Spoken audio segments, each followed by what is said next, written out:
राजस्थान विधानसभा जहाँ पे मंत्री राज्यवर्धन सिंह राठौड़ क्या कुछ कह रहे हैं, सुनिए।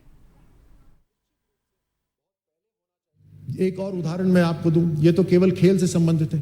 एपरल्स जो होते हैं, आप देखिए, आप सबने कहीं ना कहीं टेनिस खेला होगा।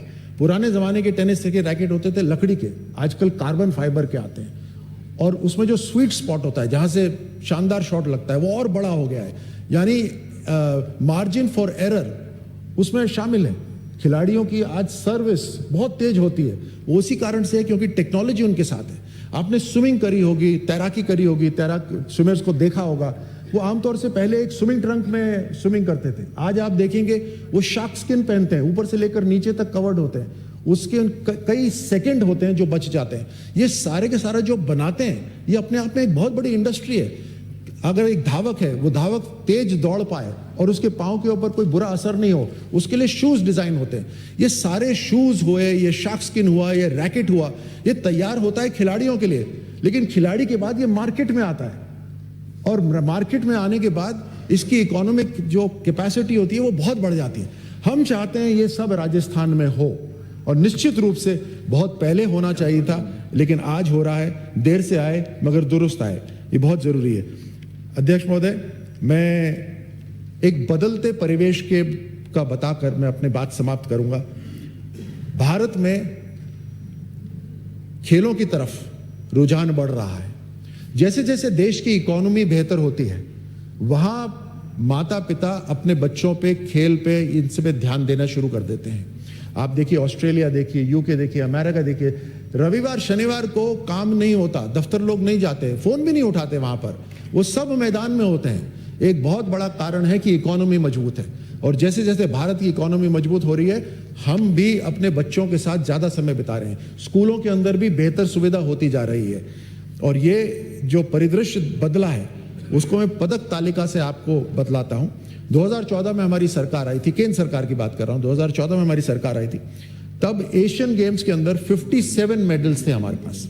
सरकार आई, काम करना शुरू करा, परिवर्तन में समय लगता है। 2018 एशियन गेम्स में 69 मेडल्स हुए, 57 से 69 पे गए, ज्यादा बड़ा परिवर्तन नहीं हुआ। लेकिन हमारी सरकार को रहते जब और समय हुआ, 2023 लंबे समय हो गया हमारी सरकार को, लीडरशिप का जो फोकस है उसके कारण 2014 में जहां 57 मेडल्स आए थे, 2023 में 107 मेडल्स एशियन गेम्स में आए। ये फर्क साफ दिख रहा है। उसी तरह पैरा ओलंपिक्स की हम बात करते हैं, 2016 रियो के अंदर हमारी सरकार 2014 में आई थी, तब 4 पदक आए थे। टोक्यो के आते आते तकरीबन 6 साल हुए थे हमारे को, 4-5 साल हुए थे, तो 19 मेडल आए। लेकिन 2024 पेरिस ओलंपिक्स में जब हमारे को तकरीबन 10 साल हो गए थे, तो 29 मेडल्स पैरा ओलंपिक्स के अंदर आए। तो निश्चित रूप से लीडरशिप का इस पे असर पड़ता है, और नेशनल एजुकेशन पॉलिसी और खेलो भारत नीति 2025, इन दोनों के अंदर केंद्र सरकार ने खेलों के ऊपर फोकस करा है, जिससे निश्चित रूप से परिवर्तन आएगा। हमारा जो महाराणा प्रताप खेलकूद विश्वविद्यालय है, ये एनईपी भारत नीति के साथ जुड़ा हुआ है। एजुकेशन इन स्पोर्ट्स, इसको ध्यान दे रहा है, तो हमारे खिलाड़ियों को राजस्थान में न केवल बेहतर सुविधा मिलेगी, इंजरीज कम होंगी, किस दिशा में मेहनत करनी है वो दिशा प्राप्त होगी, जैसे हम सब बोलते हैं स्मार्ट हार्ड वर्क, और उनका जो इक्विपमेंट है वो भी बेहतर इक्विपमेंट इस्तेमाल कर पाएंगे, अपनी सीमित ताकत को सही दिशा में लगा पाएंगे। ये एक स्पोर्ट्स सिटी का पूरा जिम्मेदारी रहेगी। जो झुंझुनू की बात करी, मैं आपको बताना चाहता हूं अध्यक्ष महोदय, इसमें हमने ये एक स्कोप रखा हुआ है यूनिवर्सिटी के अंदर कि ये अपने साथ दूसरे कॉलेजेस को अफिलिएट कर सकता है। यूनिवर्सिटी जयपुर में होगी, लेकिन अफिलिएशन मल्टीपल कॉलेजेस के साथ हो सकता है। तो हमने पर संभाग एक कॉलेज तो हमने इसमें करा ही है कि स्पोर्ट्स यूनिवर्सिटी के साथ हर संभाग में कम से कम एक कॉलेज हो जो इनके साथ अफिलिएट हो। अफिलिएट का मतलब आप समझते हैं कि हर तरह की सुविधा जो यूनिवर्सिटी में है वो उस कॉलेज के अंदर भी उपलब्ध होगी। उस कॉलेज से जो विद्यार्थी जुड़े हुए हैं उन्हें इस यूनिवर्सिटी से भी फायदा मिलेगा। बट उसके साथ साथ इस स्पोर्ट्स यूनिवर्सिटी का जो बिल है, इसके अंदर उनको पूरी खुली छूट दी हुई है कि आप प्राइवेट यूनिवर्सिटीज, प्राइवेट कॉलेजेस के साथ, यूनिवर्सिटीज नहीं, प्राइवेट कॉलेजेस के साथ भी आप तालमेल अफिलिएशन कर सकते हो, सरकारी कॉलेजेस के साथ भी अफिलिएशन कर सकते हो। कोई सीमा नहीं रखी कि 5 या 6 के साथ। नापक जीता नापक्ष जीता, विधेयक को जनमत जानने हेतु परिचालित करने का अस्वीकार किया गया। प्रश्न यह है कि महाराणा प्रताप खेलकूद विश्वविद्यालय जयपुर विधेयक 2025 को प्रवर समिति को निर्देशित किया जाए। जो पक्ष में वहां कहें, जो विपक्ष में ना कहें। नापक्ष जीता विधेयक को प्रवर समिति को निर्देशित किए जाने का संशोधन प्रस्ताव अस्वीकार किया गया। प्रश्न यह है कि महाराणा प्रताप खेलकूद विश्वविद्यालय जयपुर विधेयक 2025 को विचारार्थ लिया जाए। जो पक्ष में वहां कहें, जो विपक्ष में ना कहें। हाँ पक्ष जीता विधेयक को विचारार्थ लिया गया। खंडशः विचार, खंड 2 से 52 कोई संशोधन नहीं। प्रश्न यह है खंड 2 से 52 स्वीकार किए जाएं। जो पक्ष में वहां कहें, जो विपक्ष में वो ना कहें। हाँ पक्ष जीता खंड 2 से 52 स्वीकार किए गए। खंड 53 रफीक खां संशोधन प्रस्तुत करेंगे। अध्यक्ष महोदय, पता नहीं क्या जल्दी लगी रहती है और बिल लाए और पूरी तैयारी के साथ नहीं आए। और मैं 53 में संशोधन एवं 53 के पश्चात नया खंड 54 जोड़ने संशोधन प्रस्तुत कर रहा हूं। खंड 53 में आपने लिखा कि इस एक्ट में कोई कठिनाई आएगी तो राज्य सरकार आदेश देकर निराकरण कर सकेगी, लेकिन ऐसा कोई आदेश एक्ट लागू होने के 12 महीने के बाद नहीं किया जा सकेगा। और फिर आप उसके उपखंड में कहते हो कि यह प्रावधान कर दिया गया कि उपधारा 1 के अधीन किए गए समस्त आदेश विधानसभा के पटल पर रखे जाएंगे। तो एक्ट तो लागू ही 12 महीने बाद होगा, तो 12 महीने बाद आप कैसे कर पाओगे? तो इस बिल में यह प्रावधान आपने नहीं किया। यूनिवर्सिटी द्वारा जो भी परिनियम, ऑर्डिनेंस, विनियम, रूल्स, रेगुलेशन बनाए जाएंगे उनको भी इस सदन पर रखा जाना जरूरी है, लेकिन तब तक वो हो नहीं सकेगा और 12 महीने का समय तो वैसे ही निकल जाएगा। जैसा अभी कल आपने आयुर्वेद यूनिवर्सिटी में किया, उसमें आपने ये प्रोविजन किया खंड 53 और 54 का। तो आप अपनी शक्ति, मेरी गुजारिश है कि आप अपनी शक्ति, जो विधानसभा की शक्ति है, वो तो यूनिवर्सिटी को मत दो, कम से कम वो तो अपने पास रखो। उसको क्यों उनको देना चाह रहे हो? तो अगर इसमें इस तरह से करोगे आप तो विधानसभा की शक्ति भी यूनिवर्सिटी को चली जाएगी। विधि मंत्री जी से मेरी गुजारिश है कि जरा जब बिल आए तो एक बार देख लिया करो। अतः माननीय अध्यक्ष महोदय, मेरा आग्रह है कि मेरा खंड 53 यथा संशोधित खंड 53 के पश्चात नया खंड जोड़ने हेतु दिया गया संशोधन स्वीकार करें। प्रश्न यह है खंड 53 पर आपने लिखा तो ये 53 के स्थान पर ये देना चाहते हो, और अभी आपने प्रार्थना तो दो आप प्रार्थना नहीं की इसमें। 54 जोड़ा जाए, आप पढ़ो उसको। हाँ, यूं पढ़ो, 53 जोड़ा जाए। प्रश्न यह है खंड 53 में जो संशोधन श्री रफीक खां सदस्य विधानसभा ने प्रस्तुत किया है उसे स्वीकार किया जाए। जो पक्ष में हो हाँ कहें, जो विपक्ष में हो ना कहें। नापक्ष जीता संशोधन अस्वीकार किया गया। मैं संख्या गिन लेता हूं पहले ही।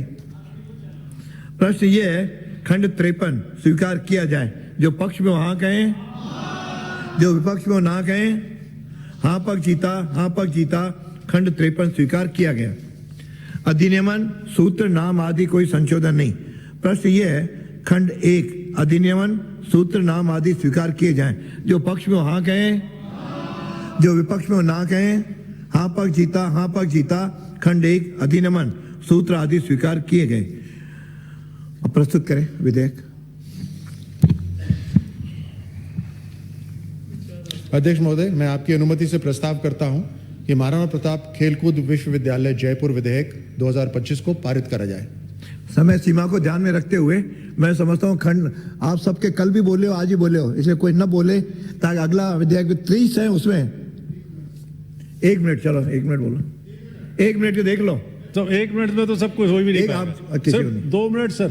हैं माननीय अध्यक्ष महोदय, बहुत बहुत धन्यवाद। अगले पे बोल लो, अगले पे 30 है। महाराणा प्रताप विश्वविद्यालय में जो कल बोल चुके आज क्या बोले? विश्वविद्यालय जयपुर विधेयक के संबंध में सर्वप्रथम तो मैं मंत्री जी को धन्यवाद देता हूं, लेकिन मेरी अपेक्षाएं मंत्री जी से, काबिल मंत्री से बहुत अधिक थी। मैं सोच रहा था कि ये जो बिल आएगा इसमें मंत्री जी का इनपुट देखने को मिलेगा। मैं कहना चाहूंगा, चांसलर पे आता हूं। ज्यादातर जब से देश आजाद हुआ है, जब से यूजीसी आया, तब से ज्यादातर chancellor by virtue of office जो है गवर्नर होते हैं। लेकिन अधिकांश ऐसी यूनिवर्सिटीज हैं अन्य राज्यों में या सेंट्रल यूनिवर्सिटीज हैं जहां चांसलर इस एक्ट में प्रोविजन कर सकते थे कोई भी अच्छा स्पोर्ट्समैन या कोई भी जो इन फील्ड ऑफ स्पोर्ट्स है उसको नियुक्त किया जा सकता है। ये मेरा सुझाव है, लेकिन भविष्य में आप देखेंगे, मैं जानता हूं। दूसरा विजिटेशन की बात है, विजिटर का काम भी चांसलर करता है, तो विजिटर भी डिफरेंट व्यक्ति हो सकता है। ये जरूरी नहीं है कि चांसलर ही विजिटर की भूमिका निभाए, विजिटर भी जो है हो सकता है। तीसरा मैं कहना चाहूंगा एग्जीक्यूटिव काउंसिल की बॉम्ब की, माननीय अध्यक्ष महोदय, कि ज्यादातर बॉम्ब में देखा है कि बस 1 मिनट सर, प्लीज सर, कोई नहीं सर, ये अधिकार थोड़ा सा था 2 मिनट का सर, पहले रह गए थे, कल भी टाइम के चक्कर में रह गए थे 2 मिनट। बुलवा लिया, अब हर विषय आप में सारे प्रिंसिपल सेक्रेटरी या सेक्रेटरी आपने ले रखे हैं थोड़ी होगा। सर, आप देखेंगे इसमें, और इसमें लास्ट में लिख रखा है कि shall include their respective nominees who shall not be below the rank of a deputy secretary to the government of Rajasthan। तो why इन सेक्रेटरीज को रखा जाता है? आता तो कोई है ही नहीं इस कमेटी की मीटिंग में, आप रिकॉर्ड निकलवा लीजिए, तो पहले से डिप्टी सेक्रेटरी कर दीजिए आप। और दूसरा मैं कहना चाहूंगा, केवल जो बॉम्ब में केवल 2 आदमी आपने रखे हैं एमिनेंट स्पोर्ट्स पर्सन, बाकी या तो एग्जीक्यूटिव के लोग हैं या वाइस चांसलर के द्वारा नियुक्त किए गए प्रोफेसर हैं या डीन्स हैं।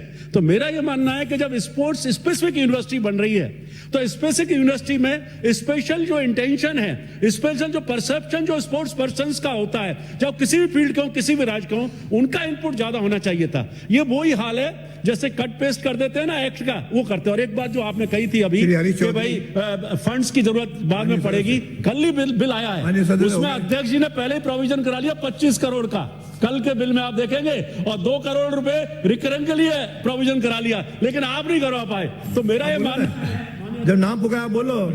धन्यवाद स्पीकर महोदय। स्पीकर महोदय, विश्वविद्यालय बनाना, पूरे देश के अंदर जो हमारा अनुभव है खेल के संदर्भ में, सबसे अच्छी संस्था कौन? NIS पटियाला। क्या वो विश्वविद्यालय है? विश्वविद्यालय का मूल काम क्या है? Research and development. काबिल मंत्री महोदय जी ने पूरी अपनी बात करते हुए एक बार भी रिसर्च एंड डेवलपमेंट के बारे में करा? कॉलेज और विश्वविद्यालय के अंदर अंतर रहता है।